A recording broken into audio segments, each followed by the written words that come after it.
Alright, hello, welcome to day 13. What I did today. I worked on my AdSense account, which is basically what I'm going to need to start making the first bit of money. Now I know you guys have all been waiting to find out how is he going to start making some money. Now, the AdSense account is how I'm going to do that. I know I explained AdSense before to you guys, but basically, what I'm going to do is put ads on my videos so that when I get views, a few pennies will come into my account. And the more views you get, the more pennies you get. And you can also put that on your site and stuff. So, a good example of what AdSense is picture that you own the billboard. You own a billboard on the side of the highway. And now think that every time someone drove by your billboard and looked at it, you got 1 penny. Okay, because internet gives you, it's about getting a lot, a little bit, many times. So every time someone drives by and looks at your billboard, you get 1 penny. Okay, great. 1 penny, 1 penny, 1 penny. They keep going and it starts to add up. Now, say every once in a while someone stops, pulls over, and writes down the phone number they saw on your billboard. That'd be considered a click. So someone had seen the ad and they clicked the ad and went to the site that the ad was promoting. So they stopped and actually took the next step. So for the people who took the next step, instead of just getting 1 penny, maybe I get 10 pennies or 20 pennies, you know?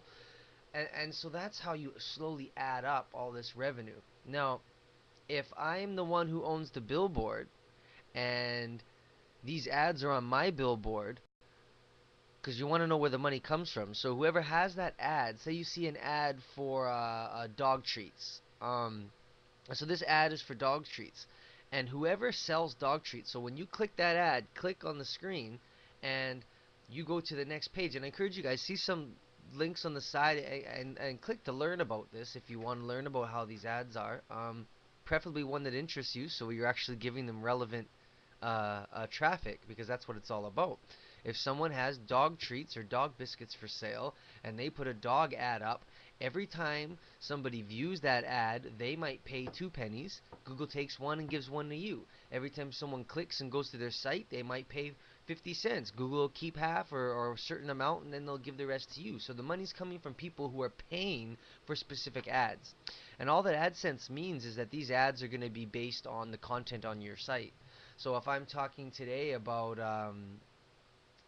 well, I'm talking about ads, and say I'm going to talk about books. So I'm talking about a specific book, an ad, and I type that out. An ad for that book or a similar book or a bookstore might show up on the side. If you've noticed on Facebook, um, if you ever have like wedding photos, or try this, try typing wedding photos or turning your status to engaged or something like that on Facebook and see the ads that start popping up. You're going to get ads that talk about wedding cakes, wedding flowers, things like that.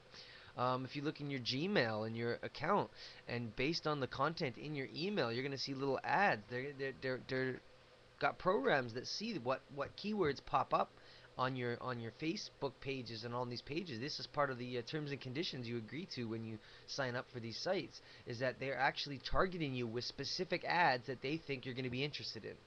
So the whole AdSense program basically comes up with those ads for you. So you put their code on your website, you put their information on your site, and it's going to generate ads based on your content and based on your traffic.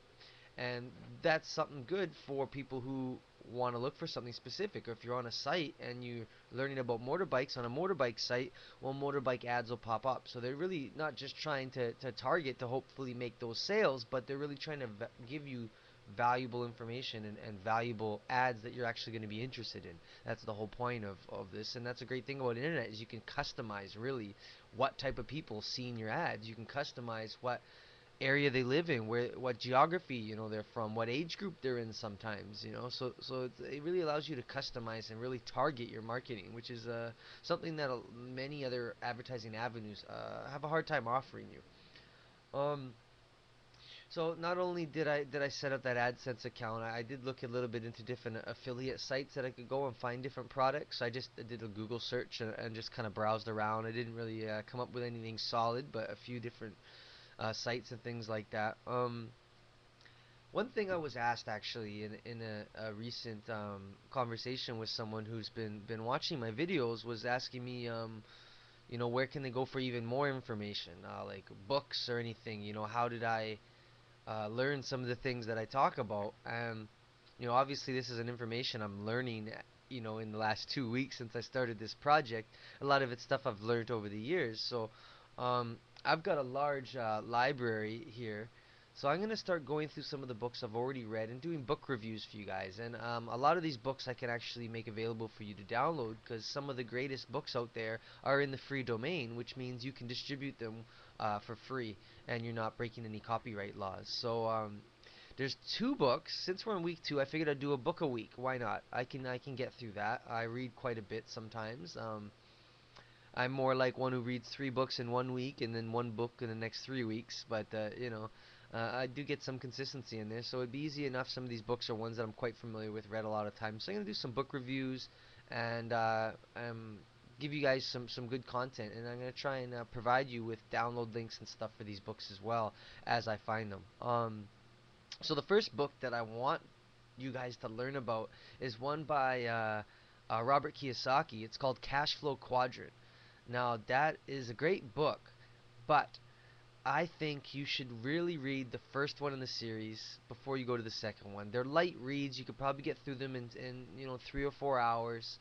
Um, Especially the first one, which is called Rich Dad Poor Dad. So I think that's gonna be my book for the first week, is Rich Dad Poor Dad, or maybe the second week, whatever, however you want to consider it. But Rich Dad Poor Dad before we get the cash flow quadrant. So I'll do a review on that.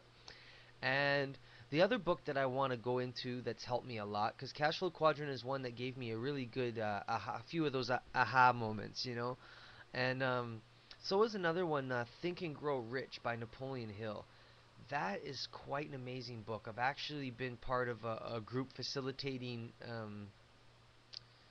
training in that book, doing a whole book club based on that book that I was a part of organizing and running that a few years ago, and that's a great book. Countless times I've read it, learned so much from it, and it's definitely one of those favorites of people that mentors, and when you ask advice, if someone what do you think of that book, you'll almost always get a great response. So that is also one that's free and available, so it's part of the reason I picked it. But again, that's more of an advanced one that I think I would prefer that you guys took a time to read a book called The Science of Getting Rich, which again is also free, and I'm going to make that download available to you. That's a real easy book. You should get through that in about an hour and a half or something like that.